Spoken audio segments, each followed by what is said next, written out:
तो मैं ये चाहता हूं कि प्रदेश की एक लिस्ट निकाली जाए कि जिनका एनकाउंटर हुआ है वो किन वर्गों के लोग हैं। ये जानकारी मिलनी चाहिए प्रदेश को। जिनके घरों पे बुलडोजर चला है, अपराध तो यहाँ हो रहे हैं। एनसीआरबी का डाटा कल आया, आपने देखा होगा, 63,000 से ज्यादा घटनाएं हुई हैं। तो ये इनमें कितनी घटनाओं में बुलडोजर चला है, कितनी घटनाओं में हाफ एनकाउंटर हुआ है, ये इसकी जांच होनी चाहिए।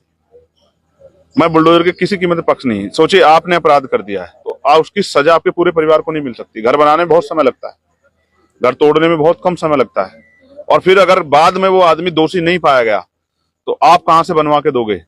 ये जनता के टैक्स का पैसा है, किसी का घर का पैसा थोड़ा है कि आपने हाथ तोड़वा दे, बाद में इसी पैसों को खराब कर दो उस पर। तो इसलिए मैं कह रहा हूं कि न्यायपालिका की जरूरत उत्तर प्रदेश में खत्म होगी, क्योंकि सरकार जो है अपने हिसाब से सबको न्याय करना चाहती है, और सरकार कभी न्याय नहीं कर सकती, क्योंकि सरकार एक पक्षीय होती है और सरकार के सामने विपक्ष भी होता है, जिसके सामने वो चुनाव लड़ के आते हैं, जिनसे हार के आते हैं, जिनसे जीत के आते हैं, जिनके सामने रोज तर्क वितर्क होते हैं। अगर सरकार को न्याय की चाबी दे दी गई तो विपक्ष तो जिंदा ही नहीं रह पाएगा। विपक्ष को तो खत्म कर दिया जाएगा, कुचल दिया जाएगा, उनके अधिकारों का तो अतिक्रमण हो जाएगा। इसलिए न्यायपालिका बनी और न्यायपालिका के अधिकारों को का वॉल्यूशन होगा तो मेरे जैसे संवैधानिक पद बैठे व्यक्ति को बोलना चाहिए।